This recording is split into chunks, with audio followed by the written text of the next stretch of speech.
Kalau menyebarkan pertama kali tidak. Karena yang menyebarkan pertama kali adalah kalau beliau itu ngomong menyebarkan. Menyebarkan dalam pengertian pertama kali menyebarkan Islam di Indonesia tertolak.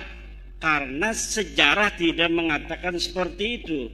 Kalau mereka dari sejak pertama kali datang ke sini, kemudian karena mereka pinter, kemudian ngajarin agama, bisa. Kebetulan baik orangnya, alhamdulillah.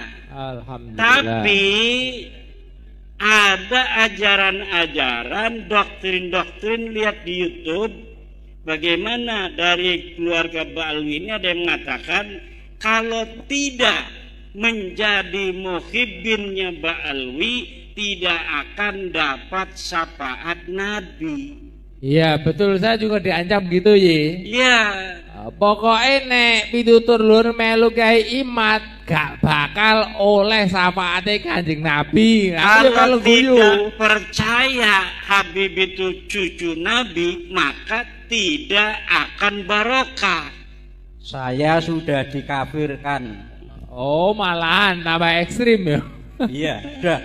Saya sementara kalau kita bicara nasab, ya nasab itu tadi berita itu mahtamala sidqa wal kadhiba, dia bisa benar bisa salah. Dan saya dapat membuktikan Pak Rukyanto bahwa nasab mereka itu salah, nasab mereka tertolak, dia bukan cucunya Nabi. Kalau mereka itu ulama, kita wajib hormati, bukan karena dia turun Nabi, karena ulama, karena memberikan manfaat untuk masyarakat sekitar, ngajarin ngaji, ngajarin kitab. Tapi saya belum lihat ada Habib yang ngajarin kitab. Baca Fathul Mu'in misalnya. Ada juga selawatan, ceramah. Termasuk Abah Lutfi, belum pernah saya melihat beliau baca kitab kuning. Yang ada adalah ceramah. Maka kalau ketika ada yang nanya sama saya, Abah Lutfi itu ulama bukan? Bukan. Maka kalau ketika ada yang nanya sama saya, Abah Lutfi itu ulama bukan? Bukan. Tapi dia penceramah. Kenapa? Karena ulama harus bisa baca kitab kuning. Syarat ulama itu mampu membaca kitab kuning sebagai satu syarat utama orang memahami agama. Bagaimana orang tidak bisa baca kitab kuning mampu memahami agama dengan benar? Paling dia dapat mendengar dan dapat membaca dari terjemah. Kalau dapat mendengar dan dapat membaca dari terjemah, itu tidak bisa istimbat. Kenapa? Karena Al-Quran berbahasa Arab, Al-Hadis berbahasa Arab. Cara memahami Al-Quran dan Hadis itu hanya bisa dipahami oleh dia yang baca kitab kuning. Santri Lirboyo, santri Peloso, santri Sidogiri, santri-santri pondok pesantren salaf yang bisa memahami agama dengan benar hanya ulama.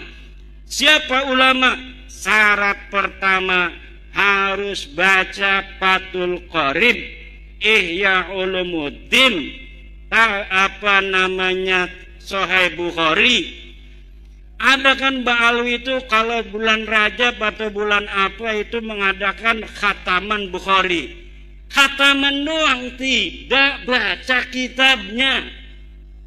Khatamannya iya, tapi tidak baca kitab Bukharinya. Nah itu yang kita sekarang sedang melawan doktrin-doktrin itu. Melawan itu bukan marah. Kalau marah itu nggak ada arah. Kalau melawan itu artinya hal-hal yang buruk, ayo kita lawan agar mereka tidak buruk mereka juga bisa bertaubat. Ayo kita sama-sama bangsa Indonesia seuyunan, semuanya pun bisa menjadi mulia. Siapa saja bisa menjadi ulama, siapa saja bisa menjadi wali, siapa saja bisa masuk surga. Tidak mesti dia harus jadi Muhyiddin Ba'alwi, dia harus bisa masuk surga baru. Tapi siapapun yang bertakwa kepada Allah, dia yang bisa untuk merasakan nikmatnya surga.